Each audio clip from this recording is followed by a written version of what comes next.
Hello everybody and welcome to episode 2 of Continental War, a KSP series that I am doing with my friend Titan RT that is based off of Beauty Penguin and Tape Gaming's Fall of Kerbin series. Both will be linked in the description below. If you haven't seen episode 1 yet, I advise you to go check that out so that way this episode and future episodes make more sense. And with that, let's get on to the video.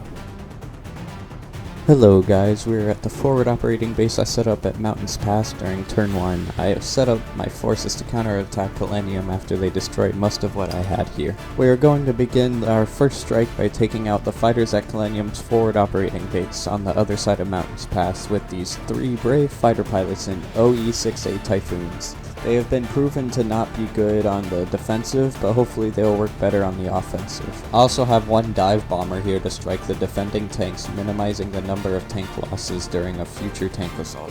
There was 1 tank left after Millennium's assault, so I moved it closer to my anti-air emplacements so I don't make the same mistake and lose more tanks to dive bombers. And with that, let's begin the assault. Alright, here we are at the battlefield. I had my planes circle right before entering the range of the other planes, so that way I could draw them out from the base and have the high ground advantage at the same time.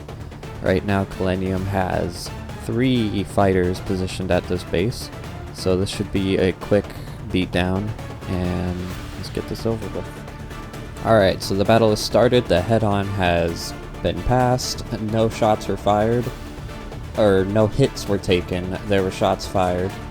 I had to speed up the recording a little bit because this battle was about half an hour long. I get into this little spiral with this plane. I fire some shots at it, but they miss, and I end up almost in front of the plane. We're stuck in a spiral trying to get each other, and then one of my planes gets shot at and is shot in the wing and losing fuel, and it's on fire at the same time. So that wasn't looking really good. Then I cut to another plane. It gets stuck in the same downward spiral as the first plane, and I think one of my friendlies comes in and absolutely demolishes it. Or nope, I shoot it in the wing and it is completely gone. I think all there was left of it was like a cockpit and like the tail of the plane. So that one got completely ruined. I come to see if there's any other planes that are damaged, and my plane actually gets shot down. I tried to see if I could save him, but I couldn't, and I go to EVA the pilot, but because of the build of the plane, it took it a second, and I eject him and deploy his parachute. So the pilot is currently on the ground in enemy territory. Hopefully we will be able to recover him before Millennium is able to. And one of the Millennium fighters gets stuck in a turn fight with 2 of my fighters, and it looks like we're gonna ram it into the ground, but we managed to shoot it before it hits the ground, and somehow my planes pull negative G's to get up off of the ground, and they survive. There was no saving that pilot. He was gonna die before I could even switch over to him. I quickly round up my planes and we head back to the base. With the fighters all gone, I can finally move in with my attacker to take out the 3 rockheads defending this forward operating base. There's also 3 tank destroyers, but those are easy to move around because the turret can only turn so far. These rockheads are more dangerous because they have low velocity rounds which can lob a lot farther and hit a lot more accurate than my rounds. So I figured, why not just take out the most dangerous thing and we can just flank the base as soon as the tank destroyers start attacking me. So I start to line my bomb up on the first tank, the first rockhead, the CA-6A. I start my dive bomb, the flak starts firing at me, and I line it up. I just stay calm and I drop my bomb, and I just pray that I can make it. I pull up and I decided I'm going to launch each of these bombs separately so that way I have a less chance of dying and losing my plane for this turn. I do get shot, which scared me a little bit because I lost my elevator, but I figured I gained my composure. I managed to take back control of the plane, and I start to turn around As you saw in the background there, I had also destroyed the tank. You can also see right here, the tank is just a ball of smoke. So I start to line up for my second shot, and I drop the bomb, and I'm like, you know, I think I could get another one. So because it's the other rock heads right next to it, I drop the other bomb, and both bombs land straight on their targets. So all 3 tanks have been destroyed. Let's move in with our tank forces and let's get this tank battle done. And here we are at the beginning of the battle. I decided to engage with 4 of my WR-5A Pythons, 3 of which I launched from the forward operating base with the singular tank that was left at that base after Kalenium's invasion. I'm going up against 3 of Kalenium's new tank destroyers, the CA-11A Silencer 3. It is a pretty good tank destroyer if you are in front of it. Once you flank it, it's a sitting duck. So I just had to wait till it fired the first shots. This 37mm SPAA started firing at me first, but because the millimeter's so low, even if it hit, it would not do any damage. I saw the tank destroyers start firing at me, so I started to flank and turn to the side, but not at a hard enough angle that it could hit the side plating and blow up my tank. My tank started firing a barrage at the 37mm SPAA first, and a couple of them hit, and as you can see, one of them just punches straight into the side and destroyed parts, like inside parts of the AA, but it was mostly fine up until here, where I tried to move it to see if it was still functional, and yes it was, and parts of it did fall off though, and I was like, uh-oh. So I'ma just, you know, leave that alone so I don't kill it on accident. And you can see one of the tank destroyers gets hit dead on, but it's just unfazed. So that was a little worrying if I had to fight them head on. If you noticed in the background, one of the tanks got shot and started smoking, and that 37mm SPA got absolutely blown out the sky, flew across the runway, and I went to check on this tank, and I was like, oh, this tank's perfectly fine, hasn't been shot yet, and then proceeded to get hit twice. But it just stood there. But the weird thing is the AI was not firing back. Even like they all fired one shot and then just stopped firing, which was weird. But I think maybe it was because I was out of their turret range, but the turret was also following my mouse even with guard mode on. So that was a little weird. A couple shots get close to the AA that was set up on the rear of this tank. This tank destroyer caught fire, and I was checking it out because I figured maybe the fire would hit the ammo box and explode from the inside. And then I noticed in the bottom right that it did not have a Kerbal inside of it. And when that explosion happened, all the weapon manager and the pod that hold the Kerbal in it had both exploded. So this tank was no longer functional, and I deemed it killable via the BD vessel switcher. So I just killed it and switched back over my tanks to see how close they were to the base, and I realized, oh my god, they are really, really close. So I turned off guard mode so I didn't waste all my ammunition just unloading into the side of the base, and I proceeded to sneak up to the very side of the base so I don't accidentally set off any of the tank destroyers. I start climbing up the base, and I finally get up here, and one of the AAs starts firing at me. And that startled me, but I realized I'm in a medium tank. It's not going to pierce the armor. I go to fire at it, and my aim, my aim with tanks is terrible for some reason. So, switch back to me regularly firing at it. This is sped up too. This is how bad I was. I just kept on missing, so I go to zoom out to try to hit it, and I just keep on missing that. I hit it, but like nothing happened. So I was so confused. So I just pull up on it, and my tanks were on the side. I decide, you know, maybe these tank destroyers are a little more important than anti-air. I could just take out the anti-air anytime.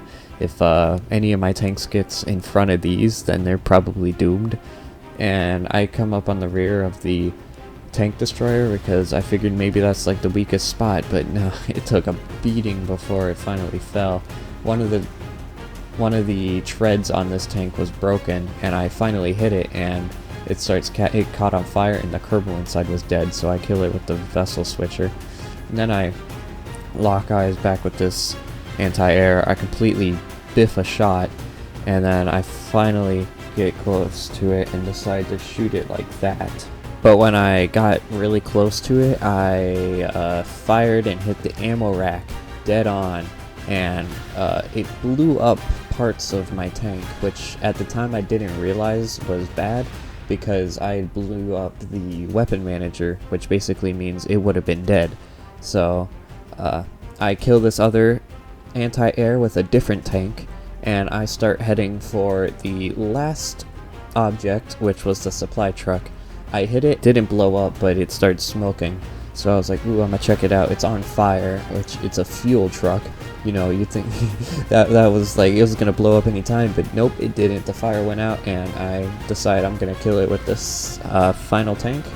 And I punched the driver straight in the face with a 137mm, killing the last Millennium thing at this base. With the last few battles going really well, I decided I'm going to take 2 fighters off from the first forward operating base and head over to Mountains Pass to take off the attackers that Millennium has situated at that base, because if I leave those there, Titan could easily just fly them over and then bomb what's left of my tanks at his forward operating base. So I want to give him as much of a challenge as I can by taking out those attackers with these 2 fighters, and it's gonna be a little bit of a difficulty because attackers can fire at planes with their rear gunners, so I just have to pray I can outmaneuver and kill the attackers before the rear gunners become too much of an issue.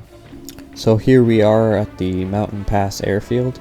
I am within range, so I take off the attackers, and a bump on the runway makes a bomb explode on the middle attacker, which I thought would become a major issue for the attacker, because the bomb could have taken out the control surfaces for all I know. And the 2 planes, they don't know how to take off. They veered off the runway. This plane was not pulling at all. Like, the front 2 wheels were coming off the ground, but that was it, and I thought it was going to crash. But if it weren't for this lip at the end of the runway, this plane would not have made it, and that made it a little more difficult for me. So I dive on the planes because I had the altitude advantage, and this is where I talked about the rear gunners becoming an issue. One of my planes is already smoking because the rear gunner fired at it and hit the middle of the plane. You can see shots being fired at the back of my plane right now from the plane I just passed. The fighter is currently stuck in front of an attacker, I'm pretty sure. This plane was smoking a little bit, but it's fine now. One of the attackers looks like he was taking a lot of damage and is billowing black smoke out of the back of the plane. This fighter got hit with the rear gunner many times, but is just keeping its cool and lining up on the plane. I could have sworn it had like the perfect shot, but it fired nothing up until like the very last second where it was gonna miss, which was like the AI, like, come on, really?